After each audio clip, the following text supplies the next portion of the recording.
Signify by saying aye. Aye. Are there any opposed? The minutes are approved. Is there any member of the public wishing to address the board at this time? Public comment twice. Public comment is now closed. That'll move us on to communications. We have a presentation from the Flint River Watershed Coalition.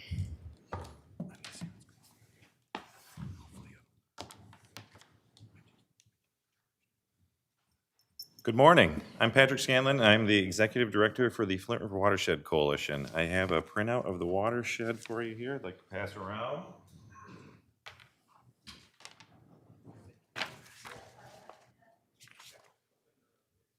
There's a clicker up there too to advance. Ooh, perfect.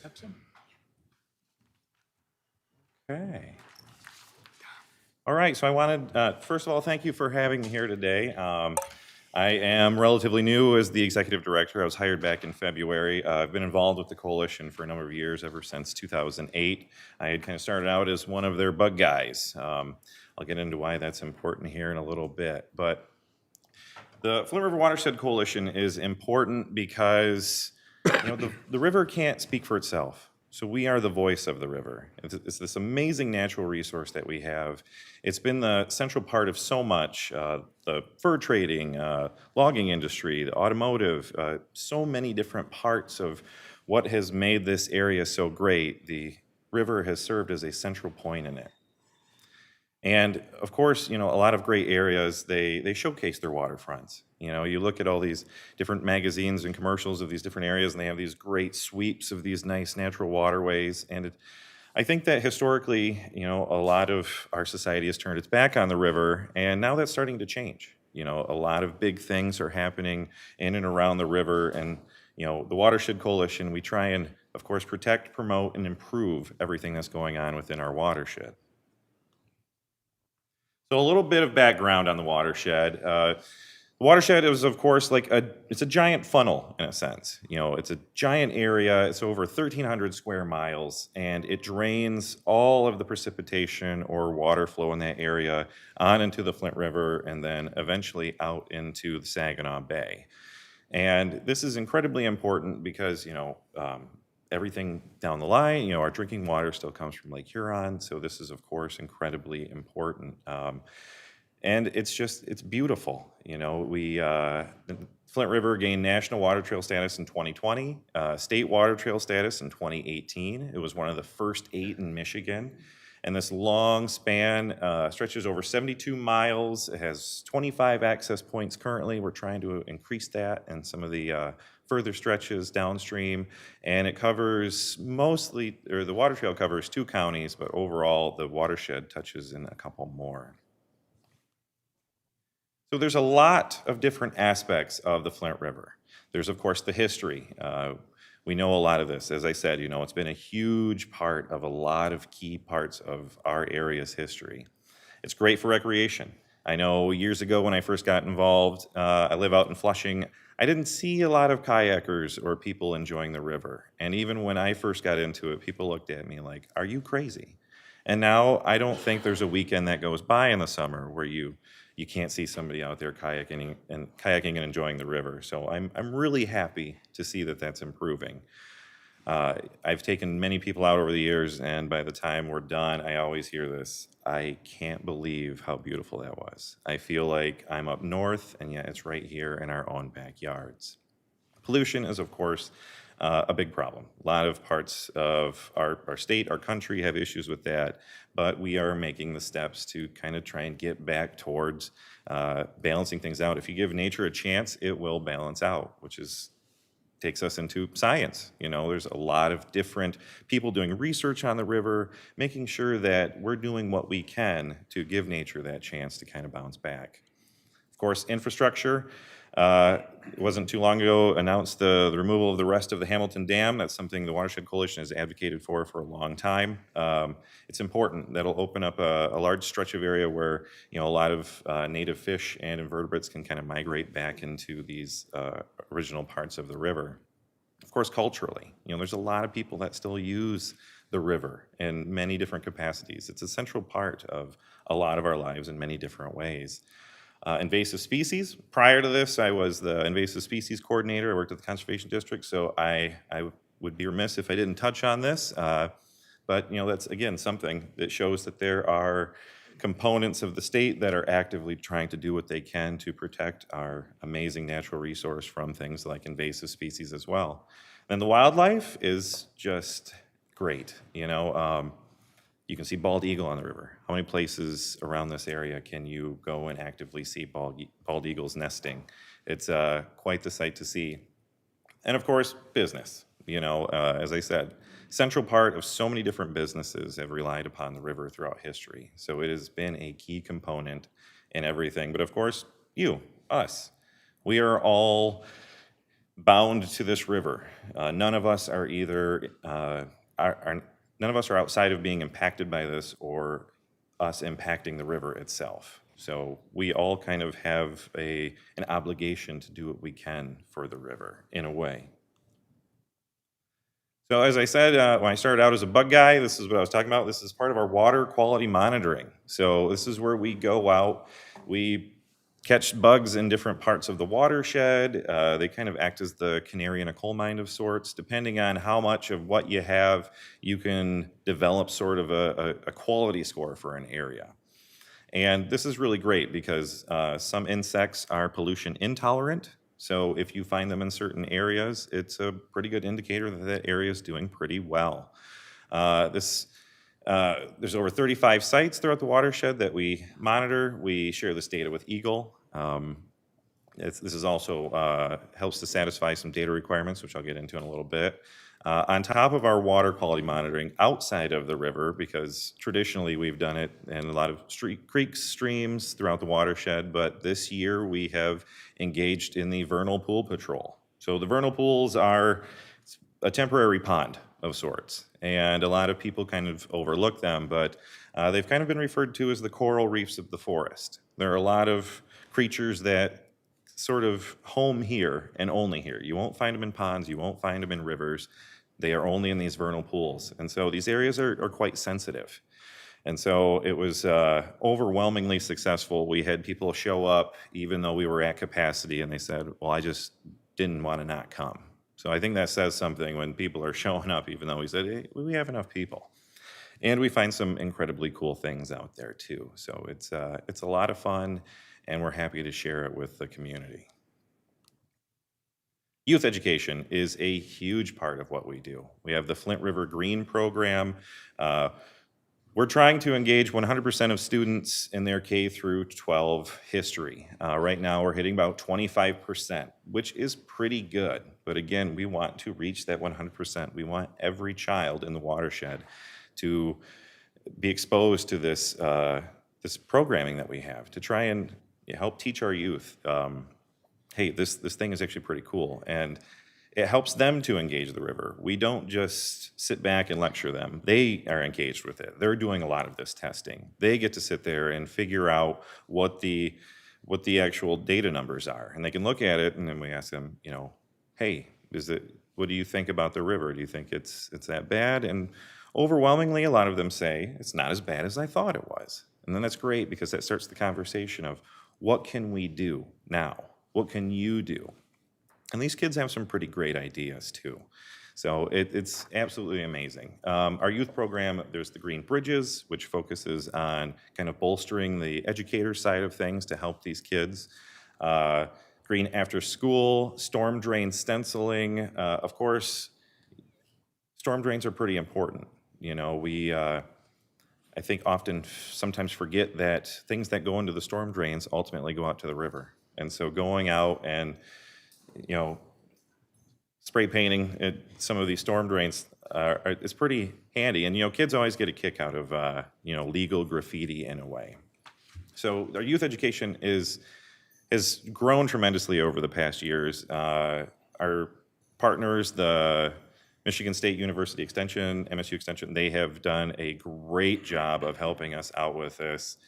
We also work with the Drain Commission on the youth programming and the storm drain stenciling. It's a lot of fun. The kids enjoy it. I've been out there, seen the reaction, seen them doing the chemical testing or pulling the bugs out or doing the storm drain stenciling, and they remember this stuff. And so again, our goal is to reach 100% of these kids.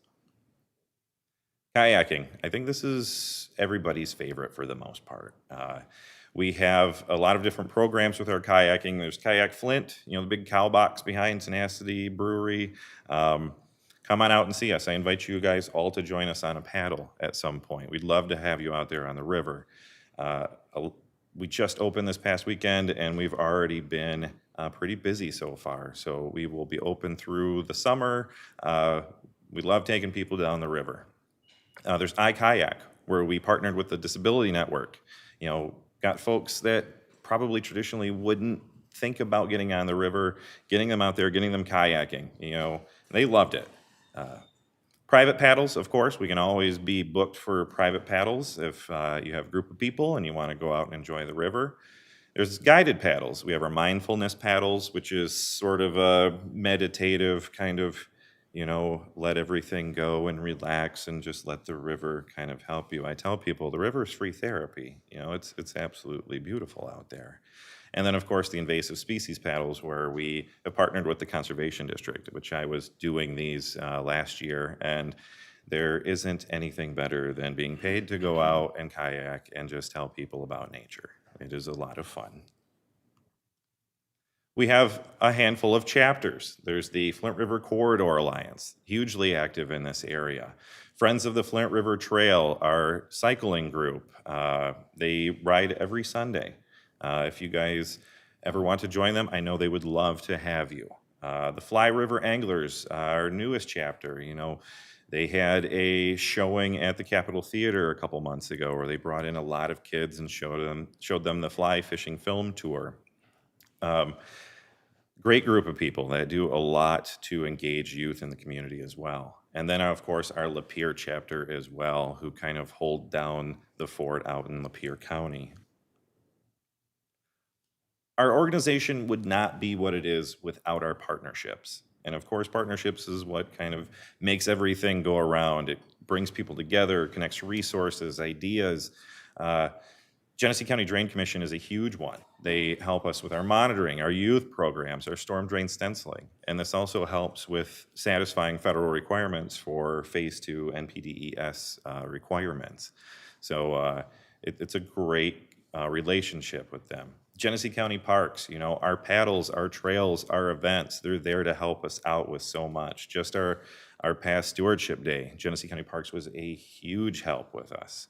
So I'm not sure what we would do without them. And of course, MSU Extension, just vital to our youth programs. Our youth programming has become more and more successful. It's grown over the years. We've expanded on things, and a lot of that is in part to the help from MSU Extension. And then, of course, Genesee Conservation District, you know, working with invasive species paddles, partnering on certain grants.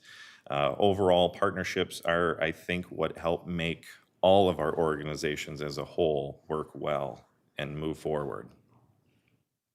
We have a lot of different events. We just had our Stewardship Day event, all throughout the watershed, out in the pier, 5 different sites in Flint, even Flushing and Montrose. We collected loads of garbage, and then of course people get to submit their cool finds for a chance to win the Golden Glove Award. We have a number of other cleanups that we're kind of planning right now too. Fundraising events, we have our annual 80s in the Hole.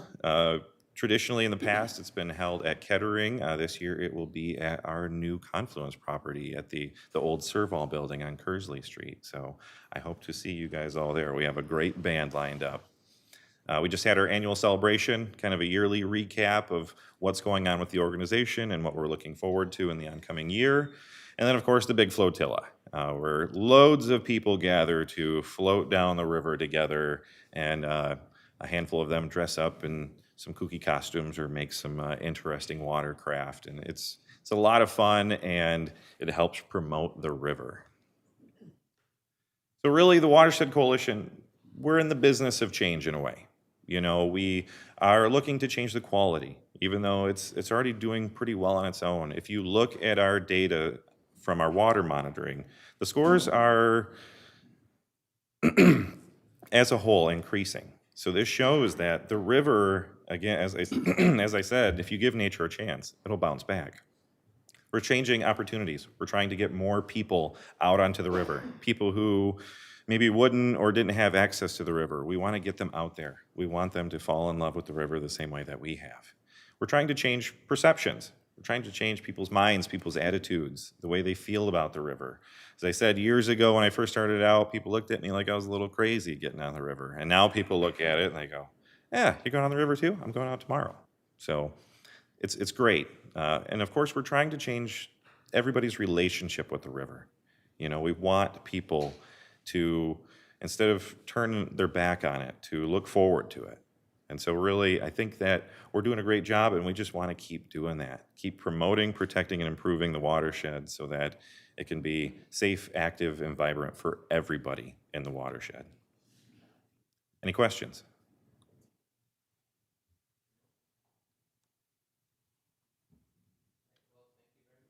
Thank you. Right. Seeing no questions, we'll move on to reports. Board of Commissioners, item A, approval of a modification number 4 of an agreement between Genesee County and Michigan State University, an amount not to exceed $807,563 for a revised contract. It has been moved and supported. Is there discussion? Commissioner Shoemaker. I just have a question. What account is 2211-632-01-801-000? So Kaylee is here, but I believe this is for that Healthy Start lead grant that we received from the feds. And that's the account number that the money is in. Thank you. Yep. Any other discussion? Seeing none, all those in favor, please signify by saying aye. Aye. Are there any opposed? The motion is adopted. Item 2, Resolution 22-366, approval of a purchase order to Irwin Car and Equipment for the fiscal year ending in '22. It's been moved and supported. Discussion. Commissioner Shoemaker. This is for the train out there, is what I'm understanding. Yes, now refer to Director June. Morning, Commissioners. Your question? Mr. June, are we buying a new car, or what is this So repair? these are couplers for the cars we have. So it's part of the draft gear of the train. So when the cars come together, there's a coupler action. The couplers we have were built prior to 1920, and they're getting worn out to the point where we have a hard time keeping them coupled. How long do you think these will last then? 100 years. Okay, awesome. Thank you. Any other discussion? Right, seeing none, all those in favor, please signify by saying aye. Aye. Are there any opposed? The motion is adopted. Item 3, Resolution 22-367, a grant award from the Michigan State Police. It has been moved and supported. Discussion. Seeing none, all those in favor, please signify by saying aye. Aye. Are there any opposed? The motion is adopted. Resolution 22-368, approval of an agreement between Genesee County and Quality Assessing Services. It's been moved and supported. Is there discussion? Commissioner Shoemaker. I apologize, my computer didn't want to cooperate today, so excuse me, I have to cheat off Ms. Davis.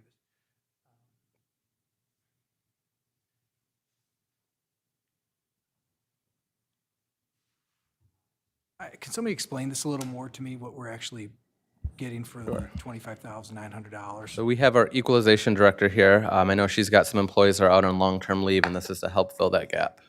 Yes, I have one of my examiners who's out on disability right now. He was expected to return in March. However, he had some setbacks, so it's been extended. And we have deadlines to meet with the state for our equalization study. So we have the end of July is our first deadline for our agricultural study, so I can get that done. And then September is our for commercial and industrial.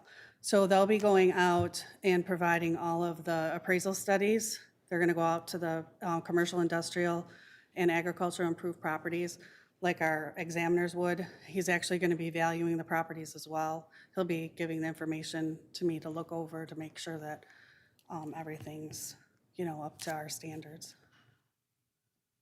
If I may continue, Mr. Chair. Yes, please. And this is in your budget, obviously. Yes, it'll be coming out of our salaries and wages since this employee's been off since December, so. All right, thank you.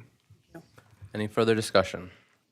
Seeing none, all those in favor, please signify by saying aye. Aye. Are there any opposed? The motion is adopted. Resolution 22-369, approval of an agreement between Genesee County and Synergy Consulting. It has been moved and supported. Is there any discussion? Seeing none. Oh, sorry, Commissioner Shoemaker. I just wanted, was this sent out for bid? I will refer that to our Parks Director.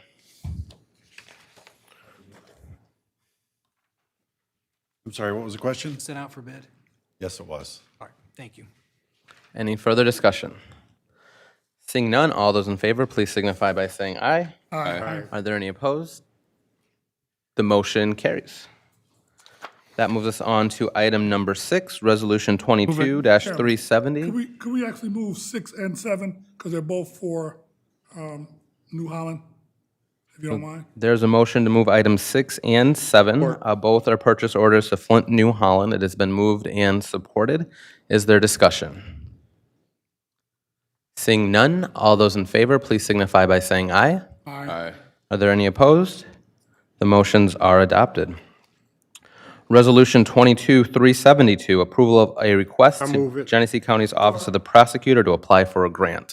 It has been moved and supported. Is there discussion? Seeing none, all those in favor, please signify by saying aye. Aye. Are there any opposed? The motion is adopted. Item 9, approval of a request by Genesee County's Health Department to travel to the National Association of County and City Health Officials Conference. It's been moved and supported. Discussion. Seeing none, all those in favor, please signify by saying aye. Aye. Are there any opposed? The motion is adopted. Item, Mr. Chairman, can we move 10 and 11? Because these are grant awards. there's a motion to move items 10 and 11 as they are both grant awards for the Health Department. It has been moved and supported. Is there any discussion? Commissioner Shoemaker. If we could just have a little more explanation of what the dollars actually go towards so the residents could understand. Sure. I'll bring up Kaylee from the Health Department.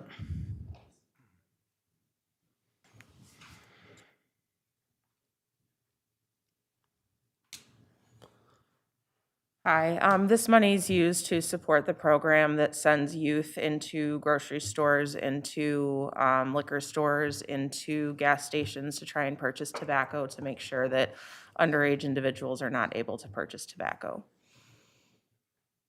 Continue. Who's overseeing this process? The health department. Just that, so you're allowed to write fines then? Is that what happened? That's correct. The individuals that run this program are deputized by the sheriff's office. Okay. How much are these fines for a violation? I don't know off the top of my head. I think, I mean, and I, excuse me for a moment. It's if set I by may. the state. Yeah. The problem is what I understand is these fines are very low, and these people, for what they're making, especially off these vape pens they're selling these kids and all the other stuff, they're willing to absorb it because they're making so much money. And we've got a real problem with our youth with this material. And I'm just trying, forgive me, Kaylee, I'm just trying to understand, you know, if there's anything else we could do, because obviously the fines aren't enough, because they're willing to, because I've had several conversations with, you know, several schools and departments and you guys The about fines are this. very low, yeah. Yeah, they're so low that there's no consequence for these people for violating this and poisoning our youth. And the fact is, I mean, I've talked actually, some of our corporate counsel actually about some ideas, what we could actually look into to doing something more, that we could put more of a weight on the penalty on this as a county. And I don't know if it would fall under Human Services or, you know, what chair would want to take this over, but I really think we need to look into doing something, because you've got kids at schools, and these are young people that I know that are afraid to use the bathroom in middle school because there's so many kids in there vaping. They don't want to even they will not use the restroom.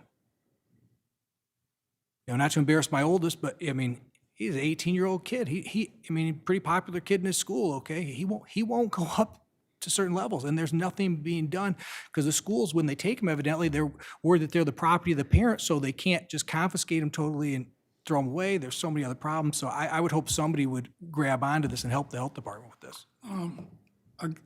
Through the chair, and I don't know if this is Kaylee or to you, Prosecutor Layden, for repeated offenses, is nothing that we can actually do? Well, the seller of the materials to the youth, there is a crime. It's a crime. It's a statutory offense. But similar to the health department situation, the penalties are really low. And if you come down to the courts on a Wednesday and you see all the misdemeanor stuff going on, you just haulfuls of people, and judges are just trying to get through it all because the penalties are very, very low. Well, this is probably something that we probably need to talk to our state delegation about so they can put some more teeth with it, because it is a big issue.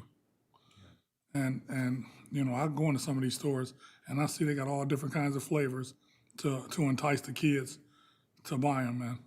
I know that it's a big issue. All right, thank you. Sorry about that, Ms. No, Commissioner. I encourage any help we can. It's the point of, it's, and they don't realize how addictive it is, these young people, when they start this. It's super addictive, they've got, a flavor that's called Fruity Pebbles, okay? If that's not to attract kids to start this process, and the long-term effects of it, the popcorn lung and some other stuff, and it's just sad because I've even in our community have seen a lot of young people that this is affecting.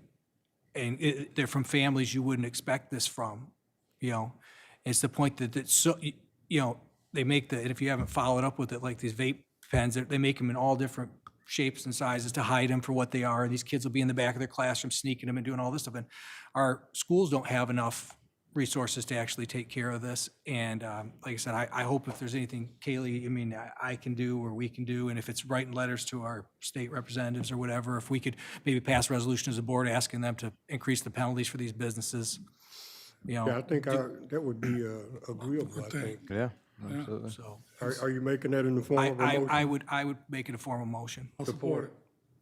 We want to vote on the others first, Don? I'll say first we have a main motion on the table we need to dissolve, and then we can move on to that motion. So the motion that's currently been moved and supported is items 10 and 11, the two grant awards for the health department. Is there any other discussion on the grant awards?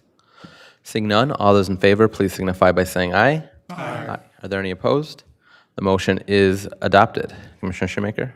I would like to push that we send a resolution to our, state representatives requesting that they increase the penalties. So there's a motion to draft a letter to our legislative delegation. It's been supported.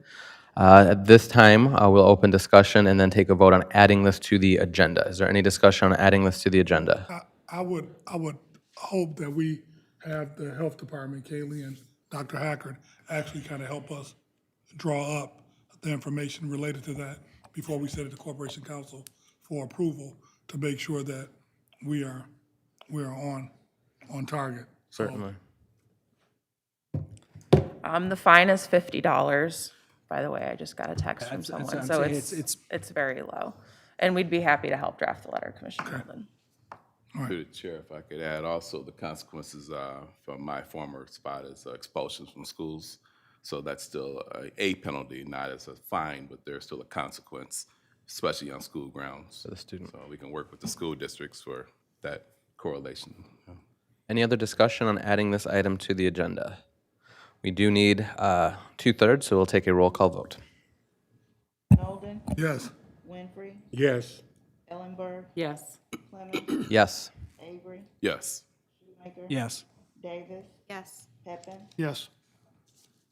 The motion to add this to the agenda has been adopted. That'll bring us to this item, to send a letter to our state legislative delegation in consultation with our health department and our corporate counsel. It's been moved by Commissioner Shoemaker. Is there support? Support. Support. Any discussion on the item? Commissioner Shoemaker. I just want to say thank you to the board. This is so important. And if you start reading the studies of how this affects people, it's just, it looks like it's actually, at this point, worse than started smoking. So thank you so much. Any other discussion? Seeing none, all those in favor, please signify by saying aye. Aye. Are there any opposed? The motion is adopted.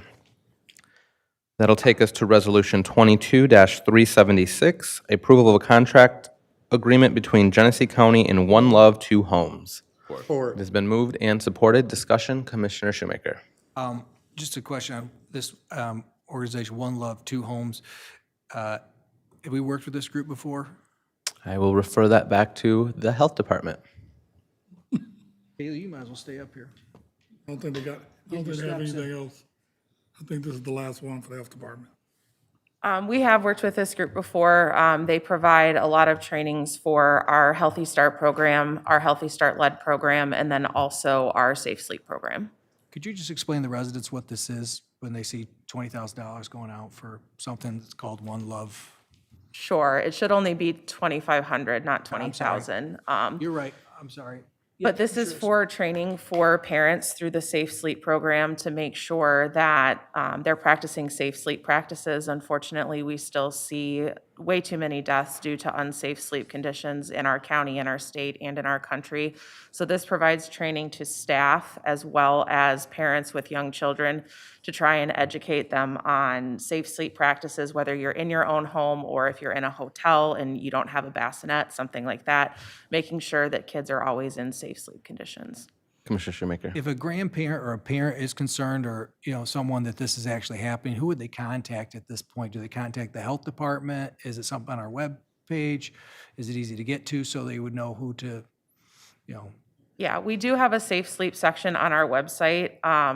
We can take referrals for people who might need classes. Obviously, we have no enforcement authority to make people come to the classes, but we can connect people who need them with the resources they need. so just get on the county page for most people that don't know. And that is Genesee County Health. gchd.us. Thank you. Is there any other discussion?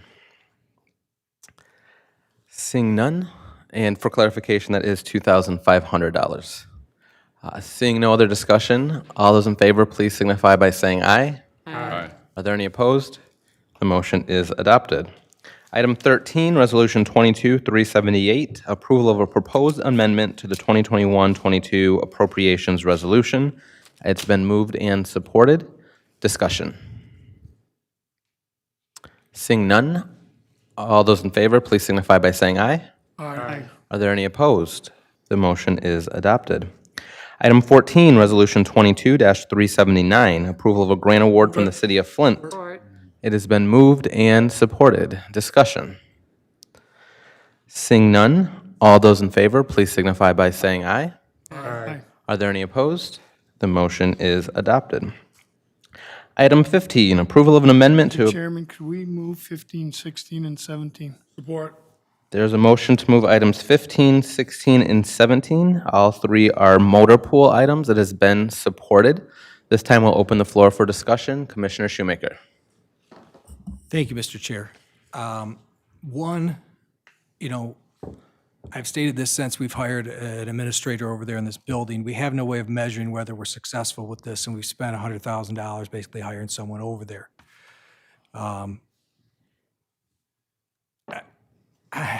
I'm wondering, one, what are these additional costs for?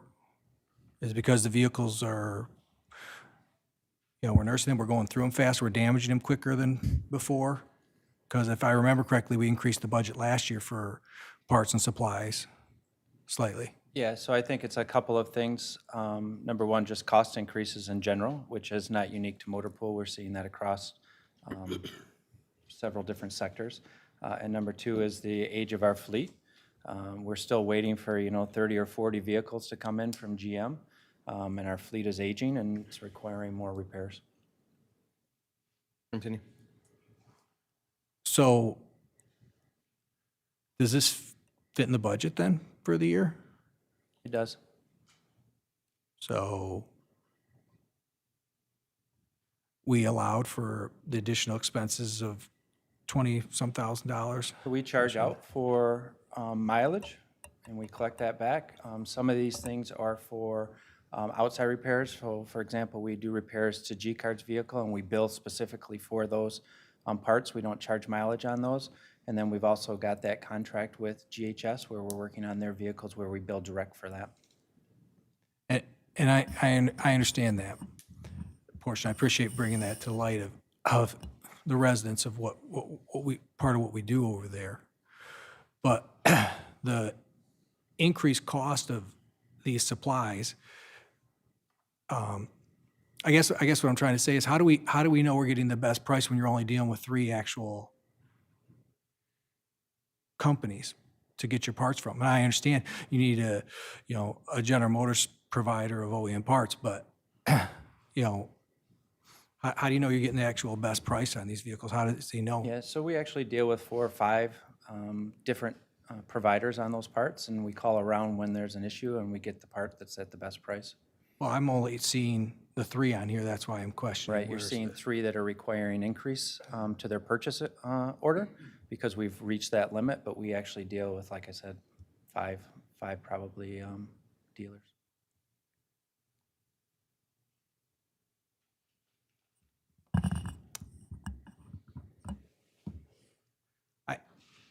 I'm just a little concerned with the fact that, one, obviously we aren't getting the vehicles we've wanted, and then there's been some talk of actually not purchasing vehicles next year, which is a large concern to me because we're going to keep seeing these repairs and keep seeing, problems with these things. And the cost of new vehicles right now, when you're pricing them out, actually hasn't jumped unless you're being fleeced by a dealership that knows you want, the example, like a Ford Bronco, $6,000 over a sticker. Right.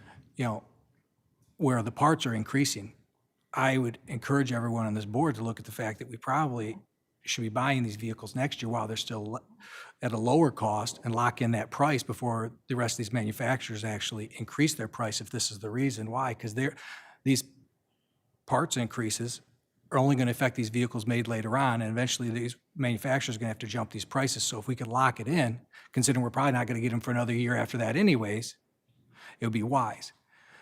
Because the whole goal when we started this motor pool process was to get to a actual 5-year rotation on most of our vehicles other than the sheriff's department because they're rolling through vehicles faster than every other group, and to decrease our cost of actual repairs over there, which basically is parts and, staff.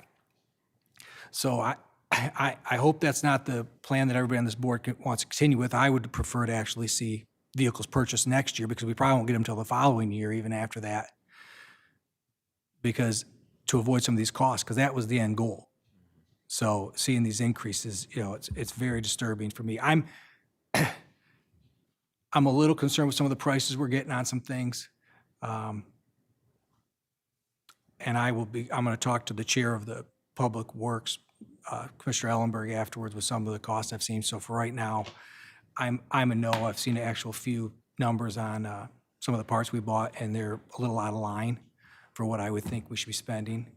So I don't think just giving an open checkbook on these parts without a little more checks and balances is a good idea at this time. So, but thank you, Mr. Freeman, for making sure everybody understands what we're trying to do over a motor pool.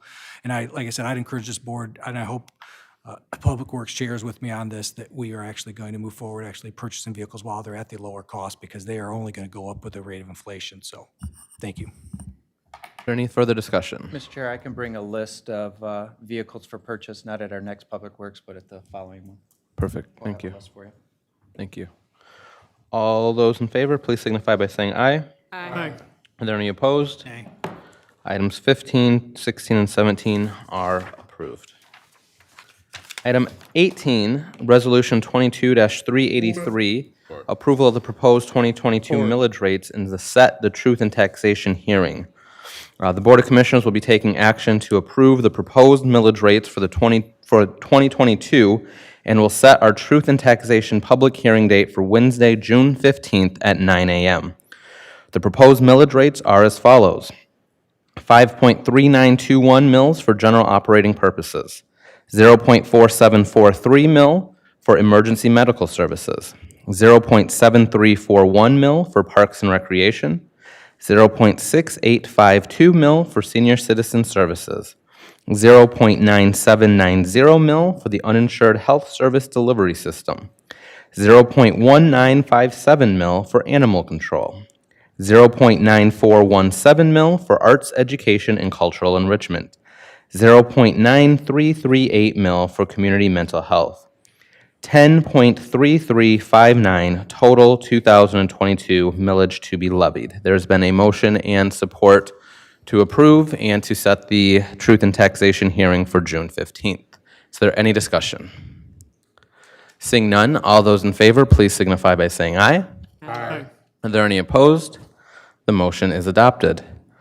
Item 19, Move it. Resolution 22-384, approval of request to create, post, and fill one engineering assistant position. It has been moved and supported. Is there discussion?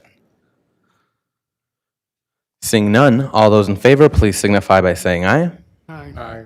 Are there any opposed? The motion is adopted. Item 20, Resolution 22-385, approval of a contract between Genesee County and Shields Child Care Supplies. Support. It has been moved and supported. Is there any discussion?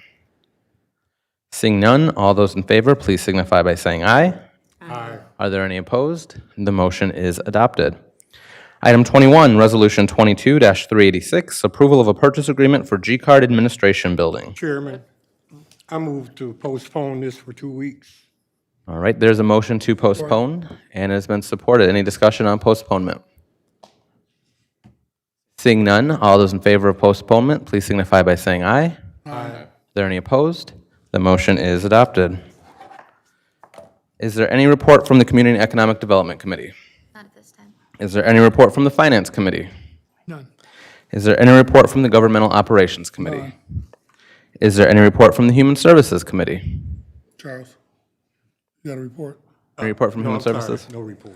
Is there any report from the Public Works Committee? Ellen? No, not at this time. Is there any unfinished or new and miscellaneous business to come before the board? Seeing none, that'll move us on to other business. Closed session, consider attorney-client privilege material. I will turn it over to our corporate counsel. Mr. Chair and Commissioners, the Open Meetings Act, Michigan Compile Law 15.268, allows county boards to hold closed sessions in limited instances. One is under Section 8H, which allows you to consider material exempt from discussion or disclosure by state or federal